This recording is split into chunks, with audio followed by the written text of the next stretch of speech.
اعوذ باللہ من الشیطان الرجیم بسم اللہ الرحمن الرحیم اللہم صلی علی محمد وعلی آل محمد کما صلیت علی ابراہیم وعلی آل ابراہیم انک حمید مجید۔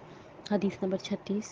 نبی صلی اللہ علیہ وسلم نے فرمایا، جب تم میں سے کوئی پیے تو برتن میں سانس نہ لے، اور جب کوئی بیت الخلاء میں جائے تو اپنی شرمگاہ کو دایاں ہاتھ نہ لگائے اور نہ ہی دائیں ہاتھ سے استنجا کرے۔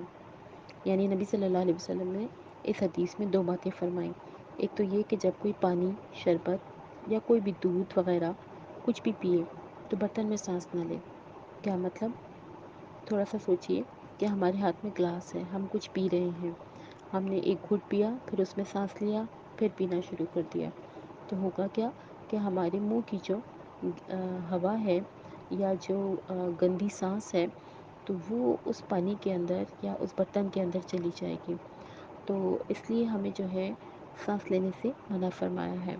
اور اب تو میڈیکل سائنس نے یہ ثابت کر دیا ہے کہ انسان جو سانس باہر لیتا ہے وہ اس کی جو ہے وہ صاف ہوا نہیں ہوتی، بلکہ اس میں جراثیم ہوتے ہیں۔ تو یہ کہ جب ہم سانس لیتے ہیں تو وہ سانس جو ہے ہماری باہر جو جاتی ہے تو وہ نقصان دیتی ہے، اس میں جراثیم ہوتے ہیں۔ تو یہ ہمیں نبی صلی اللہ علیہ وسلم نے اس زمانے میں بات بتا دی تھی۔ اسی لیے نبی صلی اللہ علیہ وسلم نے فرمایا کہ پانی اونٹ کی طرح کھڑے ہو کر نہ پیو، اور پانی جو ہے وہ 3 سانس میں پیو۔ اور اب آپ کو پتہ ہے کہ میڈیکل سائنس نے بتا دیا ہے کہ اگر پانی کھڑے ہو کے پیا جائے گا یا ایک ہی سانس میں پیا جائے گا تو معدے کو اور دل کو نقصان دے گا۔ تو یہی بات ہمیں نبی صلی اللہ علیہ وسلم نے بہت پہلے بتا دی تھی۔ تو ہم میڈیکل سائنس کا سوچ کے نہیں، بلکہ اگر نبی صلی اللہ علیہ وسلم کی بات کو سوچ کر یہ کام کریں گے تو ہمیں سنت کا اجر بھی ملے گا اور اس کا ثواب بھی ہے۔ تو یہ کہ یہاں پہ ہمیں جو بات پتہ چلی پہلے وہ یہ کہ پانی جو ہے وہ کھڑے ہو کر نہیں پینا ہے، ایک سانس میں نہیں پینا ہے، بیٹھ کر پینا ہے، اور جو ہے وہ اس میں سانس نہیں لینا ہے۔ اس کا جو ہے وہ نقصان بھی ہوتا ہے کہ جب ہم ایک دم سے تیزی سے پانی پیتے ہیں تو اس سے معدہ اور دل کو نقصان ہوتا ہے، اور اکثر دل جو ہے وہ بند ہو جاتا ہے یا کوئی بیماری کا سبب بن سکتا ہے۔ تو یہ حدیث کا پہلا حصہ تھا۔ پھر دوسرے حصے میں نبی صلی اللہ علیہ وسلم نے ہمیں بیت الخلاء کے بارے میں ایک ہدایت دی ہے۔ سب سے پہلے تو میں یہ سوچتی ہوں کہ ہمارا دین جو ہے وہ ہمیں ایک چھوٹی چھوٹی باتوں کے لیے بھی ہدایت دیتا ہے۔ عموماً والدین بھی بچوں کو اتنی چھوٹی چھوٹی باتیں نہیں بتاتے، لیکن ہمارا دین جو ہے وہ ہمیں بہت چھوٹی چھوٹی باتیں بتاتا ہے۔ کتنی اہم بات ہے کہ جب تم بیت الخلاء میں جاؤ تو اپنی شرمگاہ کو دایاں ہاتھ نہ لگاؤ۔ یعنی کبھی کبھی ہم یہ سوچتے ہیں کہ ہم بیت الخلاء میں گئے ہیں، ہمارا جو دل چاہے کریں، ہم تو اکیلے ہیں، یہاں تو کوئی دیکھ ہی نہیں رہا، لیکن یہاں کے لیے بھی ہدایت دی ہے۔ یعنی ہمارا دین جو ہے ہمیں کہیں بھی اکیلا نہیں چھوڑتا اور ہمیں برائی کرنے سے روکتا ہے، ہمیں وہاں کے بھی آداب سکھائے۔ تو نبی صلی اللہ علیہ وسلم نے شرمگاہ کو ہاتھ لگانے سے دایاں منع فرمایا ہے۔ اس کی ایک حکمت اور وجہ شاید یہ ہو سکتی ہے کہ اللہ کے رسول نے دایاں ہاتھ جو ہے وہ کھانے کے لیے، پینے کے لیے استعمال کیا ہے، اور بایاں ہاتھ جو ہے وہ شرمگاہ کے لیے یا استنجا کے لیے استعمال کیا ہے۔ اب دیکھیے صفائی کا کتنا اچھا معیار ہے کہ 2 ہاتھ ہیں تو ایک ہاتھ سے جو ہے تمام پاک کام کیے جائیں گے، مثلا کھانا پینا اور جو بھی سنت کے کام ہیں تمام وہ سیدھے ہاتھ سے ہوتے ہیں، اور الٹے ہاتھ سے جو ہے وہ استنجا ہوتا ہے، اور ظاہری بات ہے جب استنجا ہوتا ہے تو ہاتھ پہ ناپاکی ہوتی ہے۔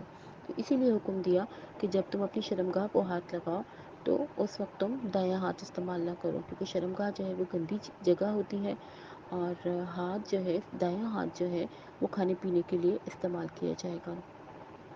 اسی لیے جو ہے وہ حدیث میں آتا ہے کہ جب تم اپنے اسی لیے حدیث میں آتا ہے کہ جب تم اپنی شرمگاہ کو ہاتھ لگاؤ تو بایاں ہاتھ لگاؤ۔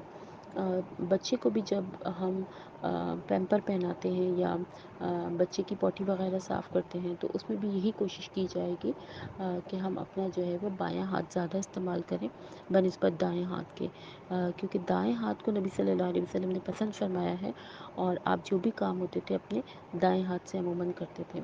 اور پھر ہم قرآن میں بھی دیکھتے ہیں نا، اصحاب الشمال ما اصحاب الشمال، اصحاب الیمین ما اصحاب الیمین، تو اللہ تعالیٰ نے دائیں ہاتھ والوں کو پسند فرمایا ہے، اور دائیں ہاتھ والے جو ہے وہ اللہ کے ساتھ ہوں گے۔ اس طرح کی بات ہمیں ملتی ہے حدیث میں اور قرآن میں۔